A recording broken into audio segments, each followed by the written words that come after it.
The illuminated Cabal are desperate to start a world war, not only to whitewash their scams worldwide so that Wall Street can keep the $40 trillion they stole from us and steal another $20 trillion or more on the day the dollar dies, but it's also to try and stop the public from ever finding about our true history that has suffered 2,000 years of corruption. Putin's opposition to the Cabal's unipolar world, code name for NWO, is now not only obvious, but more than likely credible. Russia is under constant attack by the globalists who wish to exploit internal divisions to destabilize Russia and install a Zionist lapdog leader like they have in so many places, as was the case with Ukraine. On the 17th of July 2014, Malaysia Airlines Flight 17 was either shot down or blown up close to the border of Ukraine and Russia. There are now strong speculations that an assassination attempt on Putin's life was connected to the bringing down of Flight 17. Vladimir Putin was going to travel to South America for the last game of the World Cup and for the BRICS conference in Brazil, which is a direct attack on the Rothschild-headed global banking cartel's power over the global economy and financial system. According to Russia's Interfax news agency, the presidential state aircraft IL-96 and a similar-sized Boeing 777 flight MH17 were traveling along the same route over Poland on the way back from South America. Putin's plane and the Malaysian Boeing intersected at the same point and the same echelon. That was close to Warsaw on 330-meter echelon at the height of 10,100 meters. The contours of the aircraft are similar. Linear dimensions are also very similar. As for the coloring, at quite a remote distance they are almost identical, says the news agency. But taking the Russian state aircraft down presented a number of problems. If it were downed over the open ocean, fingers would point at America as the superpower capable of global military action. Host nations did provide considerable security to Putin and his aircraft while he was in their nations in airspace. What better place to attack the IL-96 than over Russian airspace near the Ukraine, shortly after it had left Polish airspace? As I have mentioned earlier in Part 1, the Russians have recently developed a new stealth technology, or should I say redevelopment of stealth technology thousands of years old. Yes, you heard correctly, thousands of years old. Russian engineers devised a way to stealth existing non-stealthy aircraft using a plasma system. This system has no doubt been copied by various Western powers. However, no such system is perfect, and highly advanced electronic systems can usually detect a stealth aircraft. They are now working on the Black Hole project, in which the aircraft will disappear completely.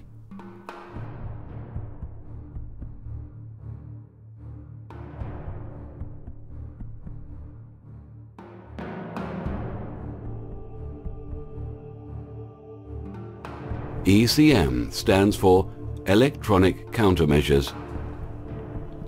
The presidential Russian ECM aircraft can spoof things by turning off or changing its ID squawking, and a nearby large aircraft, the Malaysian Airlines Boeing 777 flight MH17, was spoofed to cover its normal ID code and replace it with the IL-96 code.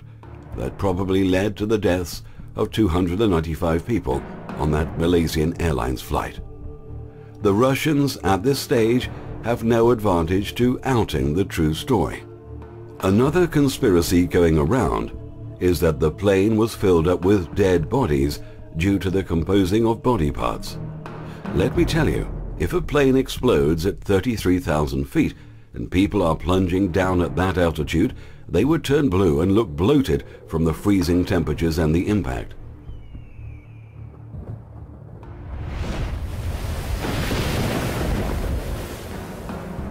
Interesting to note, Malaysian High Court finds Israel guilty of war crimes against humanity.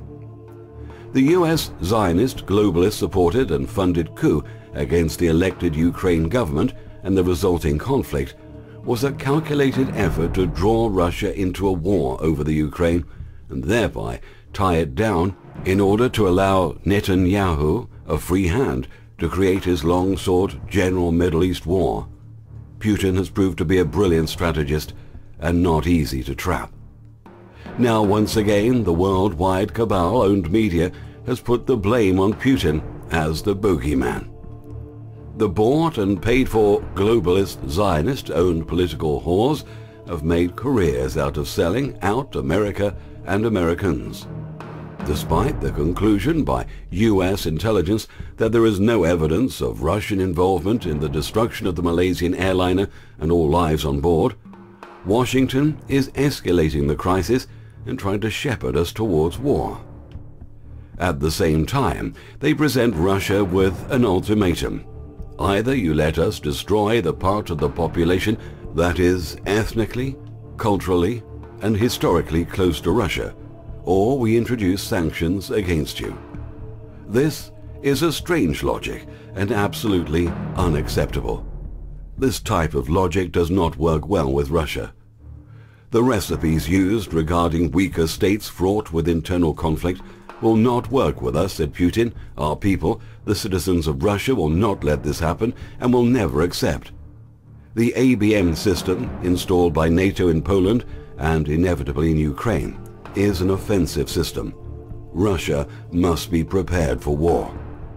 This week, Putin has called an emergency meeting of the State Duma for reports that are concerning the war in the eastern Ukraine. America's Nazi allies in Israel and the Ukraine.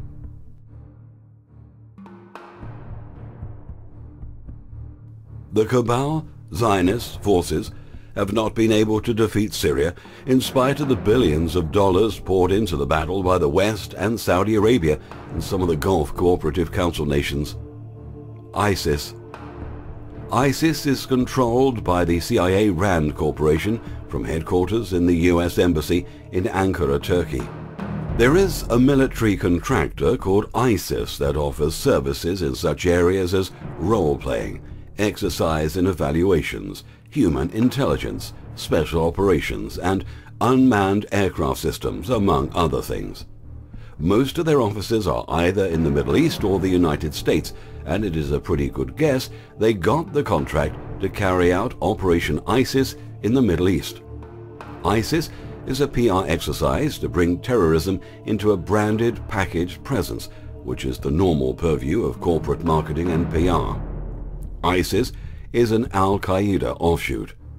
The UN says over 5,500 civilians have been killed and thousands more injured in the foreign-backed militancy across Iraq so far this year. Gaza.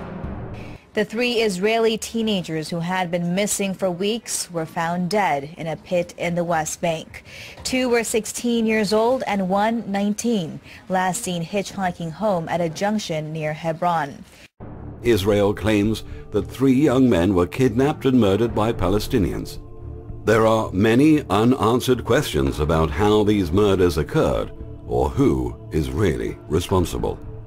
Israel has now attacked Palestine once again in retaliation for what many inside and outside of Israel believe is another Israeli false flag attack.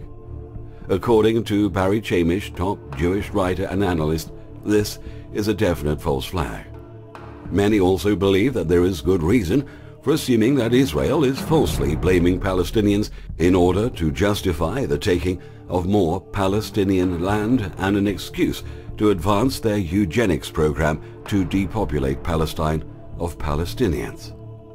How can we know for sure that Israel stages false flag, Gladio-style inside job attacks as a covert policy? The answer is that we know because they have been caught numerous times. 1. The Lavon affair, in which Israel got caught. 2. The Israeli attack on the USS Liberty. We now have intel docs which prove it was a false flag attack. 3. the nuclear attack on America on 9/11. Russian and French intel dumps show that Israel did this with nukes. Let's get one thing straight. Israel is controlled from outside Israel. The Zionist Israeli leaders, as well as the Muslim leaders, are all in bed with the Jesuit-controlled Vatican.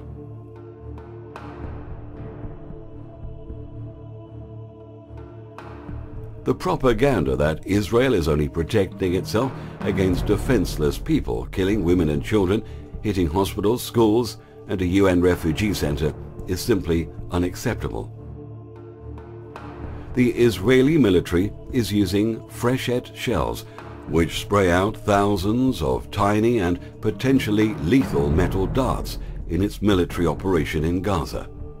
Cancer-inducing bombs are also used, along with experimental artillery. It is highly illegal under international law and is by definition a war crime.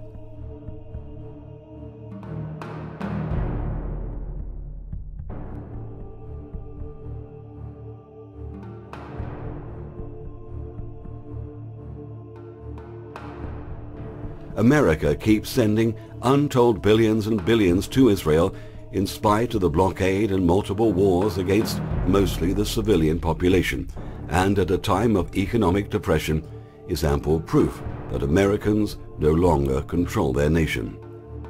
World Zionism is now creating immense and direct blowback against all Israelis, even though many are not Zionists at all, and want peace in the Middle East, with all Arabs and Palestinians too. In our thousands, in our millions, we are all Palestinians. How could that be if they're our enemies, mortal enemies? Because they're not. It's not a religious conflict. That's a Zionist ploy of accusing everybody of being anti-Semitic. You want peace? You want to have a conference here of peace? Step back and look and read the facts. Not the facts that's been misconstrued by the Zionist propaganda. The global banking cartel families are well into their end game for establishing their long-sought New World Order. Their strategy calls for a total global economic collapse and the introduction of a new world digital currency with RFID chips. The coming final battle between world Zionism and Islam that has been set up and pre-staged by the Cabal will be deadly and will destroy much of the world and all its religions unless stopped cold soon. Destroying all religions is not a bad thing, but let's do it in a peaceful manner by awakening our brethren with true and hard facts. It will not take that long to expose those lies that we hold as truths today. What will take time is the rebuilding of the belief structures of this planet as we begin to realize the enormity of the knowledge held by our ancient ancestors, one that was so cruelly taken from us. The pyramids have always held the key to world history. All we lacked was the man who would give the builders credit for being smarter than we are, and have the time to look at the fine detail with fresh eyes. Our civilization has grown exponentially around these ancient sites, and the sacred texts of every nation on this earth encode the knowledge placed within them by a single group of teachers whose mission it was to perpetuate a single message. It reads thus: beware. There are recurring events that are longer than the memory of mankind. Watch the trailer to the new documentary on this channel, Holographic Disclosure 15. Holographic Disclosure 16 and 17.